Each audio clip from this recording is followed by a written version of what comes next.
it is a harsh reality for workers in all types of businesses. Companies forcing employees to do more with less. So how do you minimize stress and avoid burnout in all of this? Well, career expert and author of the book, Never Check Email in the Morning. I kind of like that. Julie Morgenstern joins us now live from New York. We'll get to that in just a minute. But first of all, a lot of people taking on some extra workload.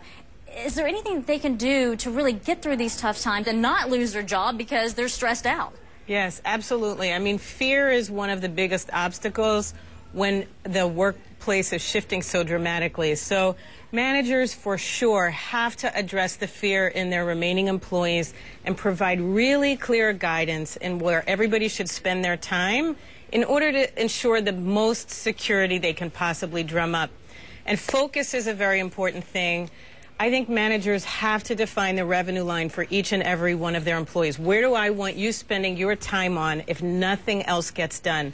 So if you give your employees and yourself very clear priorities, it quells the fear and gives everybody something to truly focus on. All right, so that's good for managers, but I'm an employee. My colleague just got fired. I'm having to do his job and my job. What do I need to do to get through it? You need to plan daily. You need to really develop this sort of perspective that at the end of every day you have to look at your workload for tomorrow plus 2 days beyond that and filter it down to just what is most critical if nothing else gets done.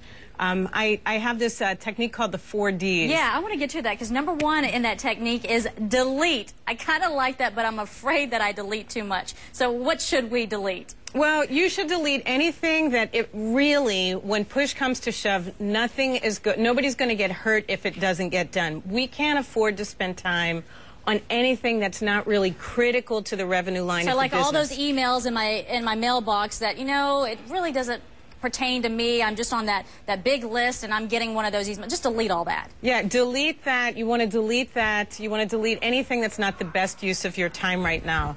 And you can also, if you have a really daunting workload for the day, delay anything that can be done better at another time when you have more information, when you can get it done more quickly. And there's a big difference between that and procrastination. Another one is to delegate, right? So yes. Make sure that you're not taking it all on yourself when someone else can be helping you. Right. And when you have a smaller work team, you should really get together as a group and talk about what everybody's strengths are. Because you have to redivide the workload, and you should do it according to strength, because some people are quicker at certain tasks than others. And that's a way for a team to get through this crisis. And the last one is diminish. What do you mean by that? Well, diminish is really about doing whatever you need to do in a less perfectionistic way.